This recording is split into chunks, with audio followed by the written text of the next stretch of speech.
G'day everyone, Rick Fontaine with you. Great to have your company once again on another week of Tassie Rules, Tasmania's local community football show. Before we get going, I've got to give a shout out to all of our viewers who are following us because, as we mentioned last week, we've now gone to TikTok. Don't know anything about it. I'll leave that to an expert. And Instagram as well. Our viewing audience last week was double episode 1. So we had over 30,000 viewers for a little small community football show.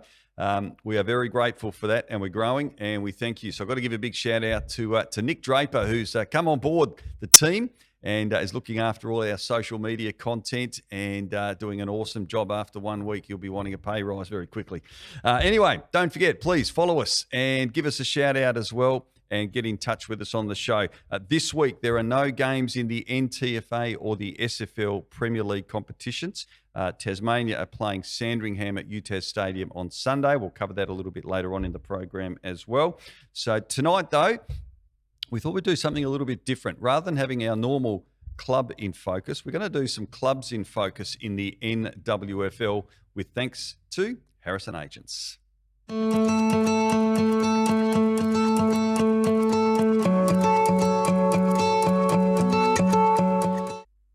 A big thank you to Harrison Agents. Well, our first guest tonight, he is one of Tasmania's most respected coaches and commentators in football in Tassie. He has achieved incredible success with teams and himself personally. 3-time premiership coach at the Latrobe Football Club. He's also guided Devonport to grand finals multiple times and East Devonport back in 1998. It's a great pleasure to welcome to our footy show someone who loves community football. It is Dale Perry. G'day, Dale. Nice to see you. Good evening, Rick, and it's great to speak to you again. Yeah, well, look, as I said, you are very passionate about football and particularly down the Northwest Coast. You've been involved for such a long period of time. I've got to say, it's been an incredible start to the NWFL season for 2025. I caught the game on Anzac Day, a fair bit of it, Ulverston and Penguin. It was a heck of a football game. We'll get onto that shortly. But the crowd, Dale, when you consider the fact that there's AFL on television, our viewers can see this now, the crowd that was there, it was amazing and a great atmosphere. It must have been terrific to be there. Look, these two sides over the last decade have put on a wonderful spectacle for Anzac Day, and the game that they put on last Friday was no exception. And the NWFL have been fortunate enough to have good weather, and the week before, Rick, Good Friday clash at East Devonport, Girleston Park, between East Devonport and Latrobe. It brought in over 2,000 people. So the community crowds along the coast are really backing their football clubs. Undoubtedly, they, in sport in general, I think support sport better than any other region in Tasmania and have done for a long time. Let's get on to the game. It was an amazing match that Penguin sort of led for the majority of the game, not by much. I think at the most it might have got out to 16 points or so thereabouts, but Ulverston won in the end, an incredible game by 1 point. And I will get your opinion on this very shortly, Dale, because there was high controversy for those who didn't see the closing stages of the game. So for those who haven't, we're going to play that footage now of the last minute or so just to show what happened. Went one way, then the other. Contest on the wing, spiked away by O'Donnell. Hazelwood. Some support comes in the form of Kelly. Oh, reaching in for a Kelly, did wonderfully well. Got it over the top to Quayle. He worked it on for Linnane. Tried to take on Morrison, who caught him. Free kick was blown to Linnane though. And then 50 metres for descent. Oh dear, what a costly few words to the umpire that was. That's going to take Linnane from the angle on the paint of 50 right to the goal square and make a certainty of it. And Michael Linnane is going to kick his 5th and put the home side ahead in the 24th minute of the last quarter. And that'll draw the roar from the crowd. Michael Linnane could well be the match winner. Well, there you have it.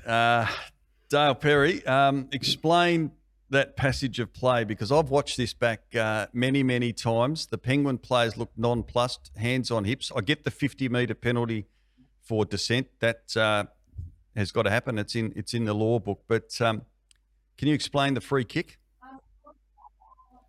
Rick, I've got to be very careful. I've got myself in trouble in the past critiquing umpiring's decisions. From what I've heard since that decision was made, there was a remark made to the umpire when the decision wasn't paid to the Penguin Morrison. That was clearly holding the ball. What I've heard is the umpire's come through, someone's spoken to the umpire who loves giving 50-metre penalties away. He's renowned for it, and players really, they have to understand who umpires them. And unfortunately, I think you've seen it, and it cost Penguin the game. But what a game it was, Rick. Alston never looked like winning it all day. Penguin had control, but Alston looked like they were capable of flicking the switch at any time. Penguin had bounced back from an awful display the week before, and I just thought their effort on Friday was terrific, along with Alston. It was a wonderful game, and unfortunately won't be remembered for the game that Penguin and Alston put on. It'll be forever remembered by that decision under the scoreboard. Yeah, and look, it's if this was at the 2-minute mark of the second quarter, we probably wouldn't be talking about it. But obviously, in such a tight game, the decision has been reviewed, critiqued by everybody, and at the end of the day, it is also Community Umpiring Week, and I was an umpire for about 15 years, and it is a tough game, and you have to have a thick skin. And sometimes, like players, you get decisions right and you get them wrong.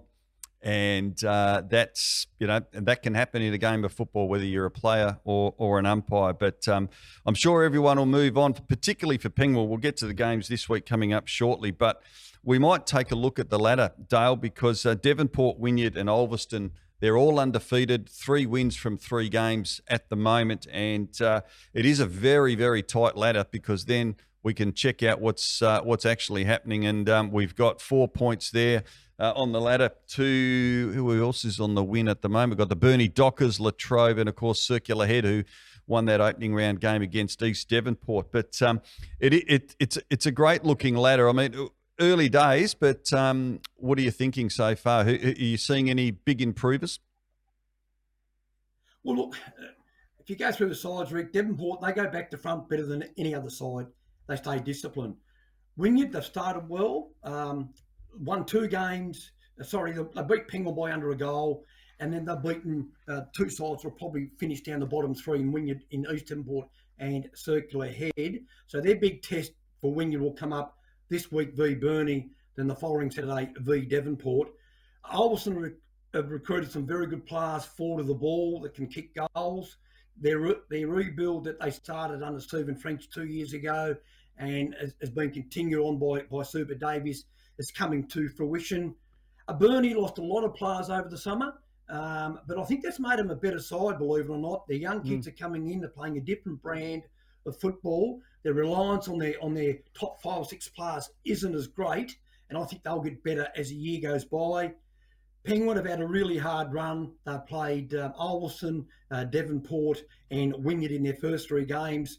Lost 2 of those games by under a kick. But if they perform like they did on on Friday, they are going to win more games than they lose. East Devonport, really important for East Devonport.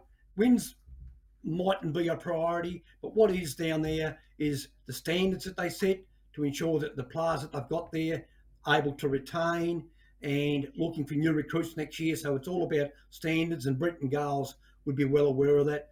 Latrobe, I just can't get a hold of Latrobe at the moment. Extremely good against East Devonport on the Good Friday clash at Girleston Park. Extremely poor last week against Burnie, and that's not taking anything away from Burnie. They just couldn't defend the football. But in saying that, they've had some awful injuries to 3 key players in Jade Smith, Joseph Robertson and Cooper Bentley, 2 ruckmen and a centre half-back, so that's really hurt them. Circular Head, since Liam Davies has gone down there from Longford, It's all been buzz, buzz, buzz. He's really lifted the circulated area up. They've recruited some good players. I expect them to win 5 games. And look, but we've got a tight competition. And I think right now it's who's going to challenge Devonport. Yep, it seems that way. And it's a good point you make about Penguin, because the 3 teams you named that they've lost to are all undefeated so far. So if we have a look at what's coming up this weekend, Burnie are taking on Wynyard. That is at West Park. You'll be there with the team from Coast FM, so that should be a beauty. Circular Header back at home taking on Ulverston. So that's 6th versus 3rd. Penguin are at home to East Devonport. So both sides still looking for their first win. You would expect probably Penguin, the way they've been going, to come out on top. And Latrobe and Devonport. Now, you know what the rivalry's like here, Dale, because you've coached both sides. You came over to Latrobe, of course, led them to 3 premierships in 4 years. 5th versus top, but this will be like top playing second, wouldn't it? Because there is no love lost. No, and Rick, the rivalry is, when I was there, it was real. I lived in it. I was part of a football club that I didn't really realise how deep-seated it was until I seen your documentary with Peter and his letter, when he alluded to the letter that was sent to him. But that was in response to Latrobe putting in permission to speak to 31 of our players. Back then, you had to give 14 days' notice to speak to a player. Wow. Latrobe put in 14 days' notice to speak to 31 of our players. So I think that's where that letter came from. But look, Devonport without 3 of their best players this weekend for state duties, Lowe, Cameron and Elmer. But it'll give Devonport an opportunity to display some more of their wonderful youth. Latrobe have to respond from last week's devastating defeat. They were very, very disappointing in all aspects of the game, and I would expect a return to something similar to what Peter Fulton has tried to do up at Latrobe. And you talk rivalry, right now Peter Fulton, the present-day coach of Latrobe, was with Devonport 3 years ago. The Butler name synonymous with Latrobe's playing with Devonport. Co-captains of Devonport, the Van Buren brothers, also play for Latrobe. So it's just that rivalry, that town, I don't know, gig, that it brings out the best in both football sides and clubs indeed. Well, good weather's forecast yet again this weekend, Dale, so I'm sure they're going to get a great crowd there at the beautiful Latrobe Oval. Just quickly, we will have a look at the women's ladder. The top 5 actually separated by percentage only. So that's been a great start to the year. Wynyard off to an absolute flyer. And the matches coming up this weekend, Burnie are taking on Wynyard at 12:40. Circular Header playing Ulverston at Swithton at 12:50, and then Latrobe Devonport at 10:10 a.m. They're the matches coming up in the women's. So should be a great round there as well. Dale Perry, always terrific to talk to you. We do appreciate your time and always your honesty as well. You do a great job in the Coast FM team. I'm sure you'll have a fantastic day at West Park. Keep up the great work. Thanks very much, Rick. It's been my pleasure. That is Dale Perry joining us there on the line, and great to get his insights into this weekend's round of the NWFL and, of course, the controversial circumstances with the finish of that Ulverston Penguin game last weekend. Quick break. Thanks to Harrison Agents, and we'll be back in just a moment. Durable, reliable, heavy duty. Get the power you need from the people who know machinery. For sales, parts, servicing and expert advice. Call DLM Machinery today or visit dlmmachinery.com.au. Welcome back to Tassie Rules, Tasmania's local footy show. Great to have your company. We're here with thanks to DLM Machinery. Now, we've got a new segment that we're going to have every single week where we're going to look at a hot topic or topics that are doing the rounds in Tasmanian football. This week, we're going to look at the results of particularly more so the consistent noise being made on social media that's having a crack at the teams that aren't performing, and we're seeing a lot of that. So I'm going to have a co-panelist with me today. I'm going to introduce him. He played 150 games with the Hobart Football Club. He was a former captain, best and fairest winner, and a premiership player in 1999.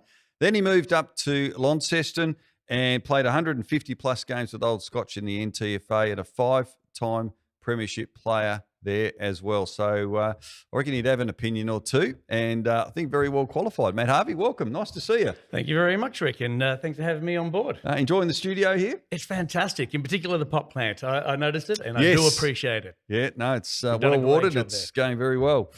Hey, topics. Social media obviously now is a huge thing. It's part of everyone's life, just about. But there's been a lot of comments made, particularly around the clubs that are struggling, and we're seeing that a lot here in northern Tasmania in particular.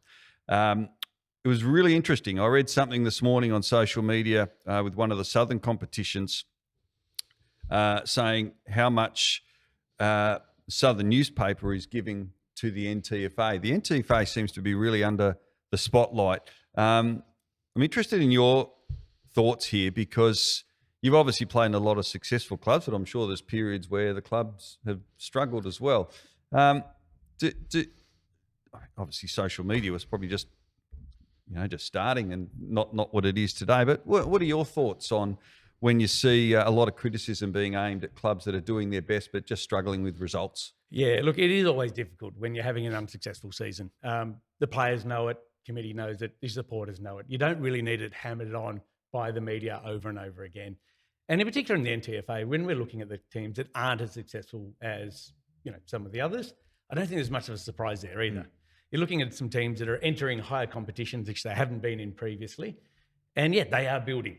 I don't think we're ever going to expect Scottsdale to come out and be on an even par with North Launceston from day one. No. That was never going to happen. And to expect those teams that, aren't getting those scores on the board to be on a consistent par in the first year, I think was never going to happen.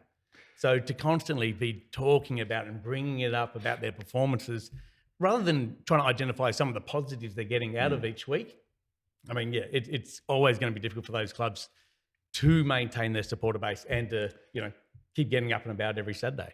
It is. We're going to bring up a few ladders. The NTFA Premier League ladder for men and women currently. So we can see that obviously Scottsdale on the bottom at the moment after the first few weeks. With the women, we've got North Launceston. No wins on the board. But the fact is, it's a completely new team. It's a startup team that they've built from scratch. So it's going to take time. The SFL Premier League for men, Brighton, haven't won a game yet. They've got a tremendous coach, Paul Kennedy, who I have a lot of time for. Great person. He's got processes in place. Brighton is a growing area, hugely growing area. And as I said, a great coach, but they've been competitive in every game. They haven't won yet. It's going to come. And in the women, Lauderdale are on the bottom of the ladder. So there's many other examples in the lower divisions around Tasmania as well, Matt. I mean, Claremont in the men, they've struggled. University of Tasmania up here in Division 2 in the north, Meander Valley. Circular Head Saints, great to see them win their first game in 6.5 years a couple of weeks ago. I get there's some heat on clubs who have had struggles for multiple years, but with this Premier League, we've got to give it time, don't we? I mean, we know there's a 3-year period that's put in place. The processes were followed, teams applied, they're in there. We must give them time to build, and they are looking to build. It's not going to happen, as you said, overnight, where we have teams coming from the TSL, obviously in the SFL, and in the NT coming into the NTFA. And that's correct. And when you're looking at the teams dropping back from the TSL, there is no draft system. There's no way that other teams that are at the bottom of the ladder can easily pick up these handful of players, which is probably what they need to be on that competitive level with the others. And same time too, as you said, the 2-3 years, we do need that. And I think that's why the NTFA have brought in the relegation systems, not being looked at this year. It's not being looked at next year, 2027 potentially. That's when they're looking at that relegation system. And you need that because it shouldn't be a year to year, especially from startup teams who are entering a new competition. You need consistency too, don't you? I mean, the clubs need time. That's right. And you do find with a lot of clubs, they might have a successful 2-3 year period. And then you get a drop off. It's natural when you get a group of players that enjoy playing together and they might hit a certain age or whatever, and you see a drop off of 3 or 4 senior players, and that can make a massive difference on the team's performance overall. I went out to Scottsdale last week and they had a lot of players on the training track. They have their players' tea on a Thursday night. Every week what they're doing now is inviting, and this is a great club, inviting life members, different life members every single week. We saw some of the greats that many viewers would remember. Danny Hall, Ken Lett came out there, had dinner, sat with these young players. It's about the community. These clubs, all of them are important to the community. But I know also that the officials and the competitions are working vigorously with these clubs to see what they can support and help to get through this period of time. Matt Harvey is someone who's obviously played at a high level both here in the north and down in Hobart, and successfully. When times are tough, what would you like to see happen, and how do you think the approach should be? Yeah, well, it's different depending across the board. So within the club itself and the players, when you are struggling, you just need to find something positive. So you need to find some small wins that you can do as a team. So whether it's you look at your tackle count, whether it's look at how many defensive stops, something where you can put your hat on to say we are improving. But I think the communication's the key point from the playing group, from the board, coaches, with their community, to be realistic. This is where we're at. And to have a strategic goal, this is where we're planning to be in 3 years. How are we going to get there? Rather than just going week to week with no communication. You need to have something to know that, okay, we are in a tough time now, but there's a way out. And it's a structured way out. It's not just, we're just expecting an influx of players, because that's just hanging your hat on a bit of hope. And final question, why do you think it seems to be so bad this year? Because it really is noticeable, the noise on social media directed at clubs that aren't performing. Every year in every single league in Tasmania, there are teams that don't perform. Why do you think it is this year in particular we're seeing and hearing so much more? I think it's just with the rise of social media in general. The fact that more people are accessing it, more people have the ability to put negative comments. And that's what we're seeing. It's more people that are focusing on teams that are struggling and really just want to, whatever reason, jump on board and hammer that home. It's disappointing, especially when you've been around a club who aren't successful. When I was playing for Hobart, we had some good years. We also had some very lean years. And at the moment, Hobart is still going through a rebuilding process. I'm following them. And yes, it is difficult to maintain that positive aspect when you are regularly losing. And to have people in the background constantly drumming home the message that you aren't good enough or you aren't up to this league, it doesn't help. It means you lose players from training, and then obviously that has a flow-on effect to how you perform.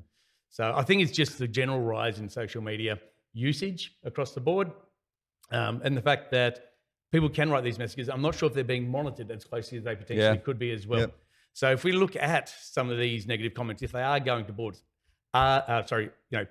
being posted to message groups and so forth, are they being reviewed? Are they being blocked? So we are getting rid of the majority of negativity, and that doesn't feed into the media, building that up even more. Good point. Matt Harvey, good to see you. Well done on your 300-plus games. There's a lot more I could talk about your playing career. We might do that over the next few weeks, but I think it's a really important topic because it is very topical, because we are seeing so much of it, particularly in the first few weeks. And I think also the fact that this is a new era. These are new competitions, and we don't have another competition that's getting like the TSL that used to obviously get a lot of media as well. Takes probably a bit of getting used to for competition and clubs that all of a sudden they're in the news every single week because these TSL clubs are now in their competition rather than having an overriding state league. That's right. The level of scrutiny has dropped down to this competition. Many clubs probably weren't expecting it. But yeah, unfortunately, that's what we've got at the moment, and we just have to roll with it. Well, I'm enjoying community footy. I know you are as well. Very much. And it'll be a great weekend of it. Good to see you, Matt. Thanks for coming on the show. No problem at all, Rick. Thank you. That is Matt Harvey joining us here on the program, our new segment for this week. And we'll have another topic next week. So we'll stick around for that one. Quick break. Back in a minute. Durable, reliable, heavy duty. Get the power you need from the people who know machinery. For sales, parts, servicing and expert advice. Call DLM Machinery today or visit dlmmachinery.com.au.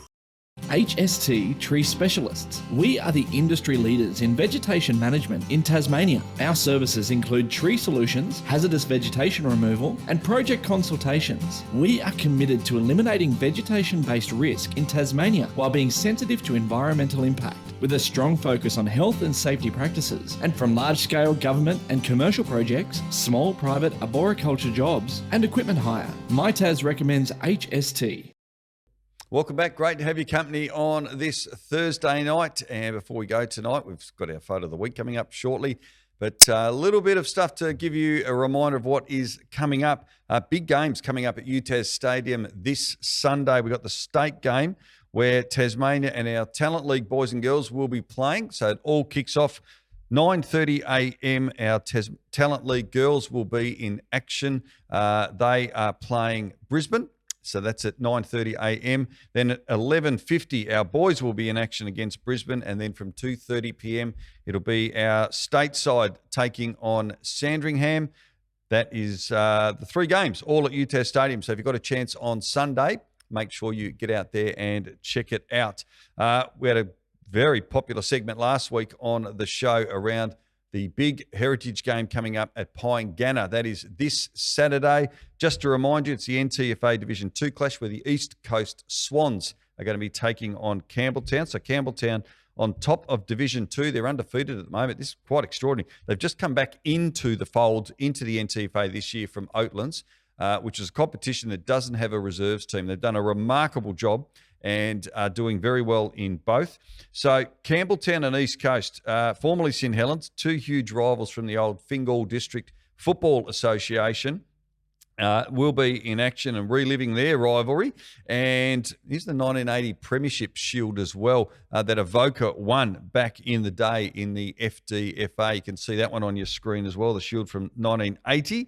So East Coast Swans are honouring the Avoca Football Club this year. Action gets underway at 10 a.m. with the under-16s and then the reserves and the seniors. It'll kick on that night with a spit roast up there at Pyengana. Live music as well. There's camping facilities, so plenty of action there. Other matches in NTFA Division 2, UTAS are taking on Perth, looking for their first win still, and Meander Valley also yet to win a game. They are at home at Westbury. They take on Bridport. It is Community Umpiring Week this week. We spoke about the umpires a little bit earlier, and it is about respecting and also supporting the umpires because we need more of them. I did it for about 15 years, loved it. Didn't always have a great day when you get a decision wrong, but players get things wrong all the time in the game of footy, and we love our umpires. 28th of April to the 4th of May, Community Umpiring Week. If you haven't done it before and you want to give it a go, the umpiring associations right across Tasmania are always in need and looking for more. So you can check out their Facebook, social media pages and get in touch with them. And they would love to see you.